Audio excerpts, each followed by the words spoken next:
The Whingdingdilly by Bill Peets.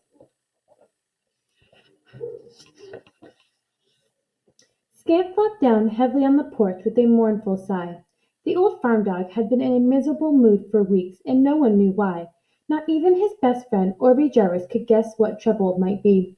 Before the dark mood crept over him, Scamp had been a happy, carefree dog.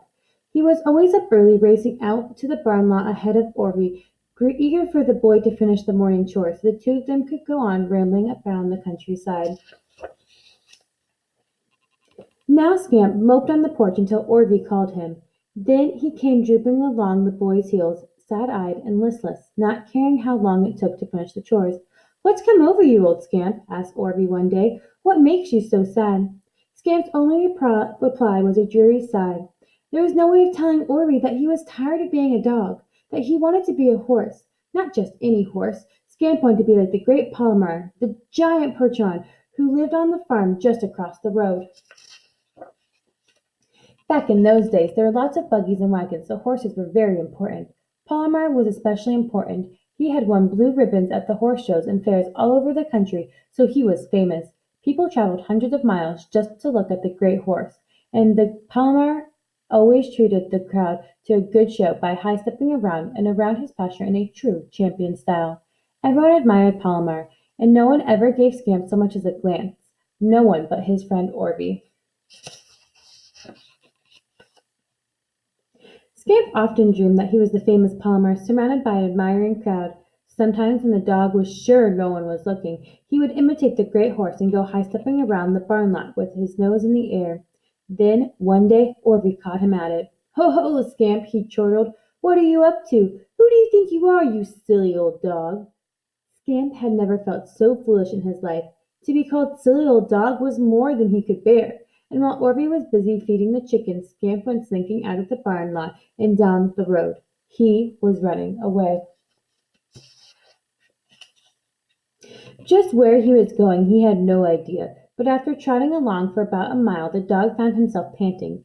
It was a hot summer afternoon, much too hot to be trotting around in the shaggy fur coat, and when he came to the dense woods he stopped.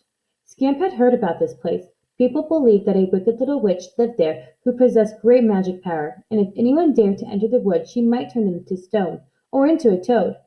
But Scamp was in no mood to be worried about a little witch, so he went. It was much cooler in the dark spooky woods, and ever so quiet. The only sound was the burbling of the brook running along through the jumble of rocks. The brook finally trickled down to a crystal-clear pool where Scamp stopped to stare at his gloomy reflection. This was the first time he had taken a good look at himself, and more than ever he wished that he were a horse. All at once the hair at the back of his neck bristled. Someone was watching. Quickly Scamp wheeled around, looking right and left, and then finally into the sycamore. There was a little witch leaning out of the window of her tree house. Scamp was on his feet, ready to run when the witch said, "So, you want to be a horse, do you?" And before you could say scat, she flew out the door and down the steps, and was nose to nose with the bewildered dog. "Why, old Zildy can turn you into a horse with the twinkling," she said, patting him gently on the head. "Oh, but I can do so much more than that, doggie. How would you like to be something fantastic, the only one of its kind in all the world, a marvelous, magnificent, something I call a Whingdingdilly? What do you say?" Scamp cocked his head and thought for a few seconds, and then with a wag of his tail barked yes. "Good dog, so we'll get on with it," she cried, snapping a twig off the sycamore. "I don't really need a wand. Any old thing will do. My magic power is all in the words. Just watch." Suddenly Zildy was dancing around like a grasshopper, waving the twig in the air, and in her high screechy voice she recited the magic words. "Diggity doggity ziddledy zump, we'll start right off with a camel hump.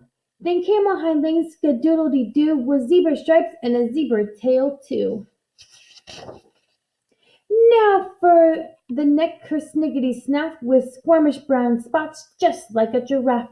Columpity mumbo jumbo cudgelephant, there are great big feet and front legs of an elephant.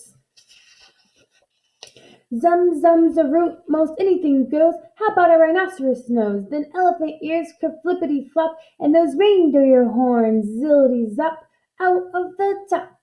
I've done it, Zodi cried gleefully. There you are, dog, the one and only Whingdingdilly. Go take a look at yourself.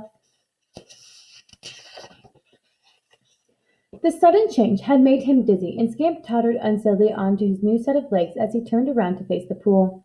What he saw was too much to take in all at once, and with a loud rhino snort, he went staggering backwards. See what I mean? Said the little witch. You're one whopping big surprise. Now I'd better skedaddle if I'm going to make cookies today.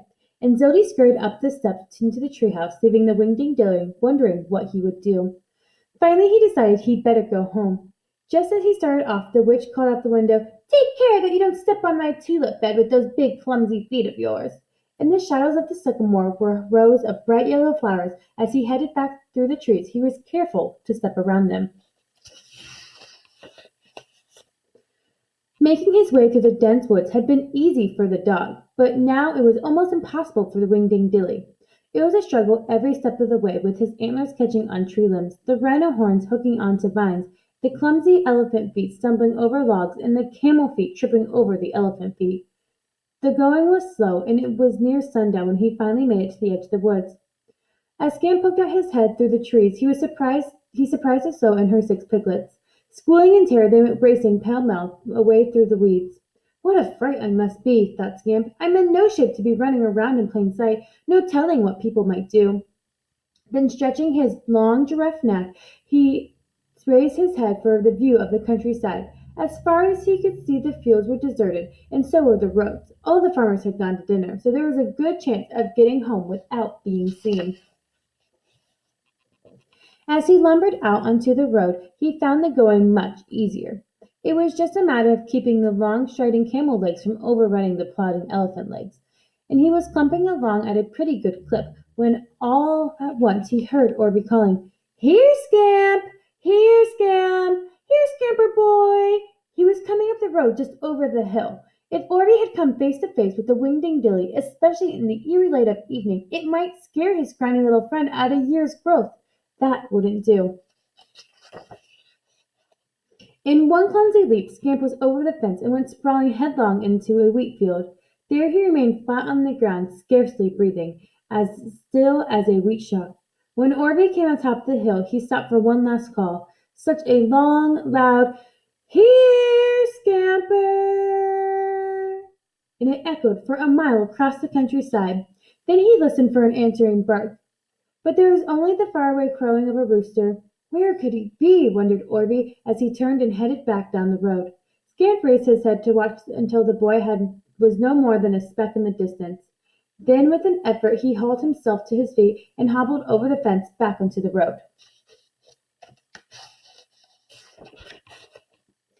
By this time he was getting leg-weary and went plodding along ever so slowly. It was growing dark when he finally reached the Jarvis farm.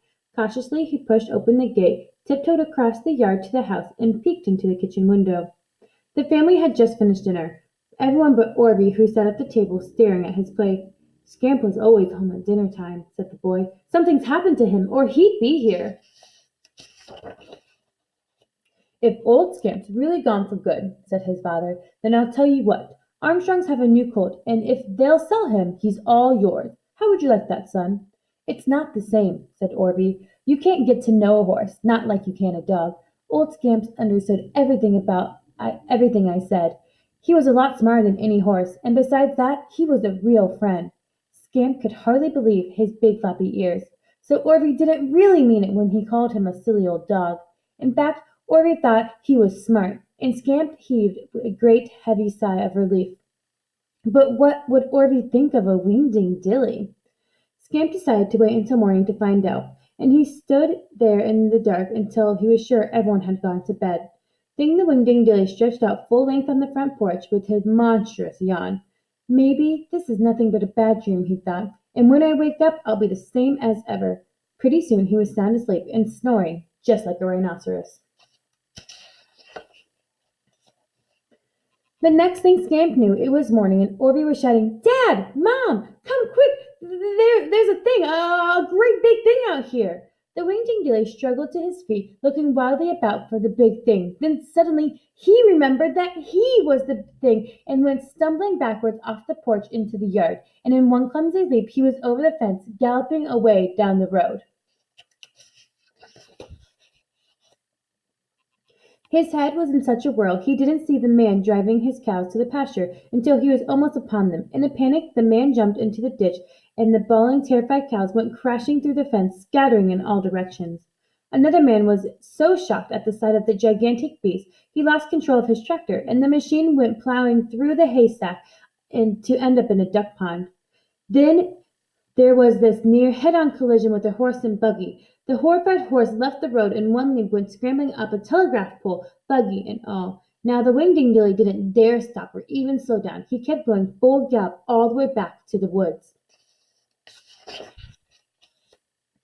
Scamp was hoping Zildie would understand his awful predicament and undo her magic spell. Once again he fought his way through the tangle of trees. When he reached the treehouse he gave the door a resounding thump with his snout, then watched for Zildie to pop her head out the window. But no Zildie appeared. The shutters were latched and the door was locked and bolted. If she's gone, Scamp reasoned, she'll be back sooner or later, so all I have to do is wait. It would be a long wait. Early that morning Zildie had packed her suitcase, spruced herself up in her fancy best, and left on a trip to visit her sister in Massachusetts. She hadn't sailed away on a broomstick like most witches do. Zildie was in no hurry, so she had taken the train. Now she was riding along in comfort, munching on sugar cookies, with no thought whatsoever what might happen to the Whingdingdilly.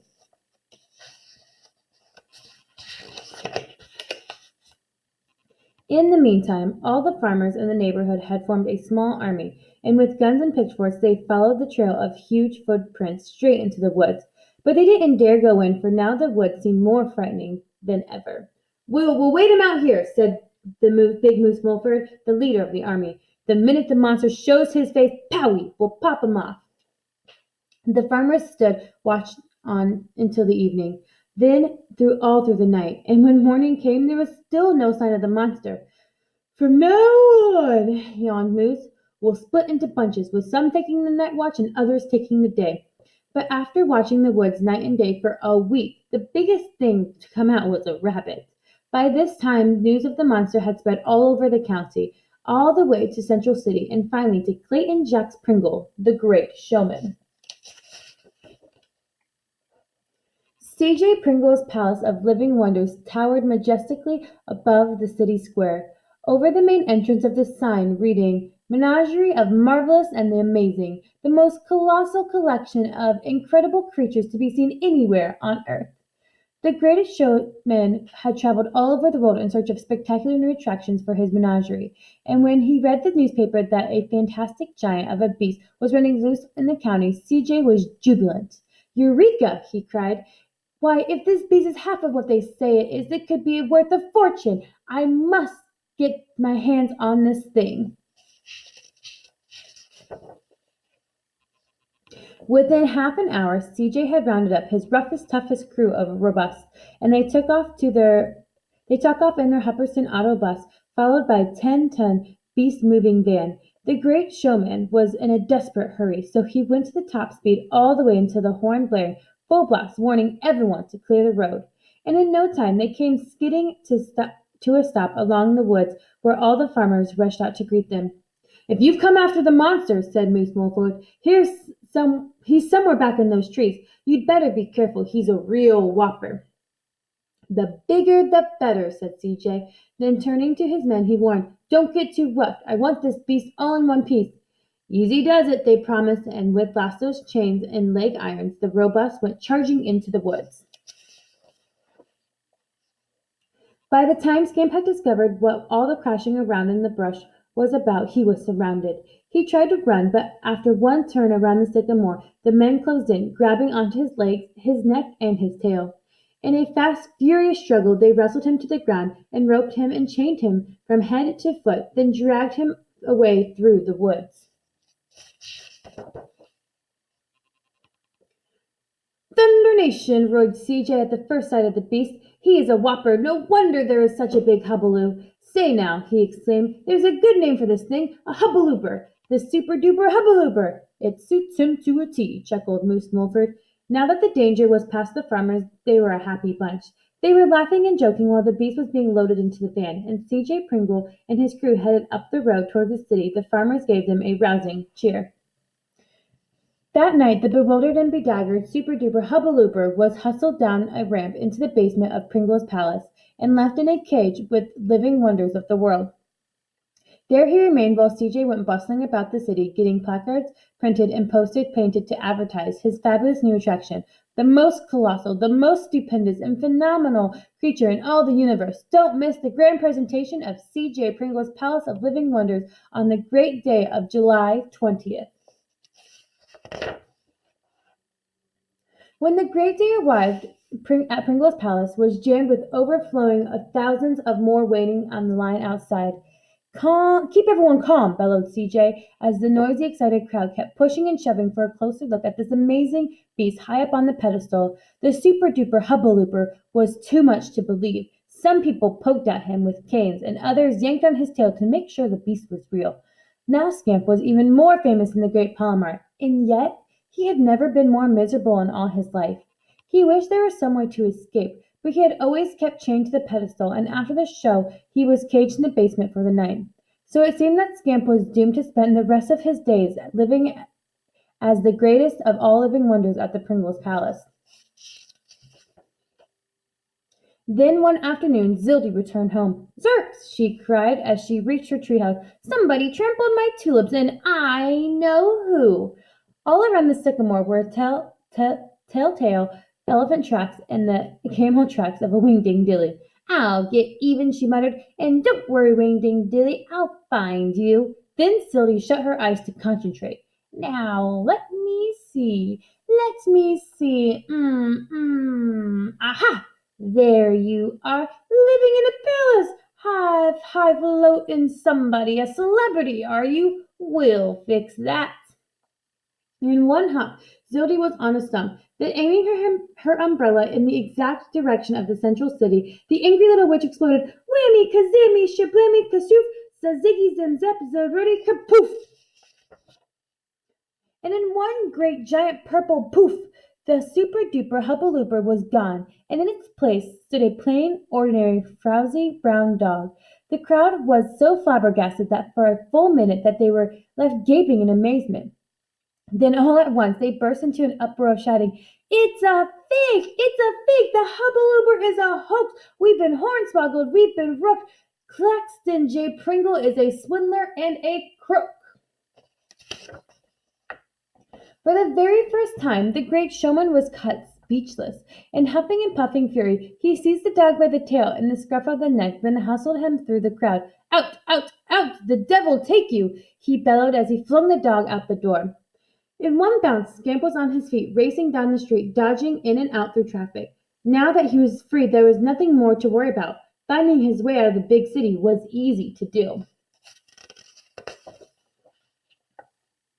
Dogs have a fine sense of direction, and by nightfall Scamp was loping along the dusty road far out into the country. "I'm lucky to be a dog," he said to himself, "with sense enough to find my way home. Even the great horse Palomar might get lost in a big city." Scamp had not felt so happy and carefree in a long time, and when he came over the last hill and spied Jarvis' house, he barked joyfully. Then he came bounding back into the yard. Orvie leaped off the porch, shouting, "Scamp! Scamp! It's old Scamper! Scamp's home!" In a wild rough and tumble greeting, the boy and the dog went sprawling on the grass. "Scamp, you old rascal!" cried Orvie. "Where have you been? Where have you been all this time?" "Woof! Woof!" replied Scamp, which is as much as a dog could tell him, and of course Orvie would never guess where Scamp had been, not in a zillion years.